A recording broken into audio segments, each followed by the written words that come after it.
입, 뺨, 눈, 얼굴, 측면 부위에 붓기가 생기는 것은 아주 흔한 일입니다. 우선 수술 후에 알아둬야 할 세 가지를 소개하자면 다음과 같습니다. 안녕하세요. 플란치과 박성호 원장입니다. 오늘은 임플란트 수술 후에 주의사항, 궁금증 등 다양한 내용으로 Q&A 하는 자리를 마련하였습니다. 혹시 주변에 임플란트 수술을 앞둔 분이나 수술을 하신 분들이 있다면 오늘 영상 잘 기억하셨다가 공유해 주시면 좋을 것 같습니다. 자, 그럼 시작하겠습니다. 보통 임플란트 식립 후에 2주 정도는 통증이 조금씩은 남아있을 수 있습니다. 하지만 통증 양상이 점점 줄어들어야 하는데 먼저 통증이 줄어드는지 점점 증가하는지 체크를 해보실 필요가 있을 것 같습니다. 통증이 감소 추세라고 하여도 옆 치아에도 통증이 느껴지신다 하면은 일단 치과에 방문하셔서 검사를 받으실 필요성은 있어 보입니다. 그 치아 자체에 문제가 있는 것이면 해당 치아를 치료하면 좋아질 것입니다. 임플란트 후에는 국소마취가 완전히 사라진 후에 음식을 먹는 것이 좋습니다. 첫날에는 수술 부위를 피해서 부드럽고 차가운 음식을 먹을 수가 있고 뜨거운 액체나 음식을 먹지 않는 것이 좋습니다. 수술 부위를 손상시킬 수 있는 딱딱하고 바삭한 음식은 피해 주시는 것이 좋습니다.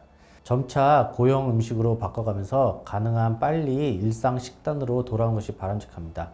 계란찜, 카스테라, 생선구이, 고구마, 감자, 요거트, 유부초밥 등의 맵거나 짜고 너무 뜨겁지 않은 부드러운 식재료들을 추천드립니다. 임플란트 이식 후에 가장 주의해야 할 것이 말 그대로 임플란트 주위염입니다. 임플란트 주위염은 임플란트 주위에 염증이 생기는 것인데요. 음식물 찌꺼기가 깨끗하게 제거가 되지 않으면 염증이 생기기가 쉽습니다.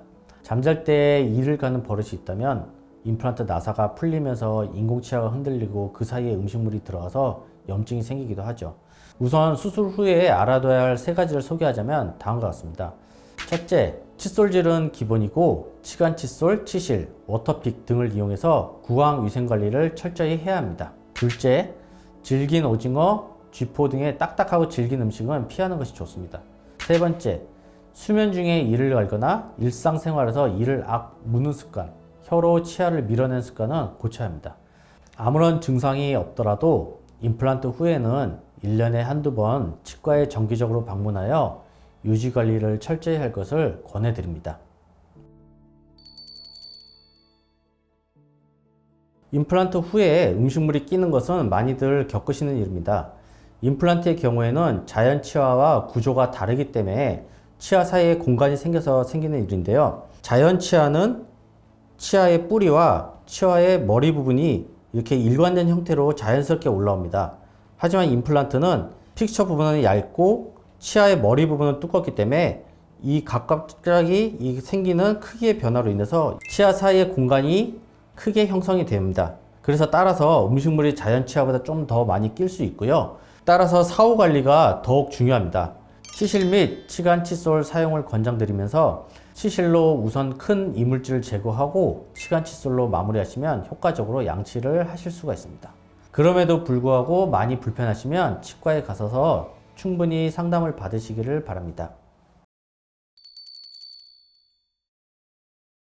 자, 붓기는 수술 후에 생기는 신체의 정상적이고 건강한 반응입니다.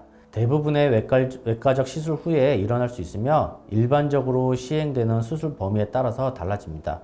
입, 뺨, 눈, 얼굴, 측면 부위에 붓기가 생기는 것은 아주 흔한 일입니다. 대부분의 붓기는 수술 다음 날까지 그렇게 눈에 띄게는 나타나진 않지만 수술 후에 48에서 72시간 정도 되면은 붓기가 최대로 나타나게 되어 있습니다. 그러나 얼음팩을 즉시 사용할 경우 붓기와 불편감을 최소화하실 수 있습니다. 처음 24시간부터 48시간 동안 임플란트 수술을 한 부위의 얼굴 주변에 얼음팩을 합니다. 얼음팩을 이용한 냉찜질은 20분 주기로 시행을 하시면 되는데요. 처음에 20분 동안 얼음팩을 대셨다가 그 다음에는 20분 동안 쉬시고 그 다음에 또 20분 동안 얼음팩을 대시고 이런 방식으로 20분을 주기로 얼음팩을 했다가 안 했다가 그렇게 반복을 해주시면 좋고요. 48시간이 지난 후에는 얼음팩은 크게 효과가 없습니다. 대신 이제 온찜질을 가하면 붓기를 더 빨리 빼는데 그 다음에는 도움이 될 수가 있습니다. 이 외에도 임플란트 진료에 대해 더 궁금하신 부분은 아래 더보기에 있는 저희 플란치과로 연락 주시면 친절하게 안내 도와드리겠습니다. 자, 오늘 영상이 도움이 되셨다면 좋아요와 구독, 알림 설정까지 부탁드리겠습니다. 감사합니다.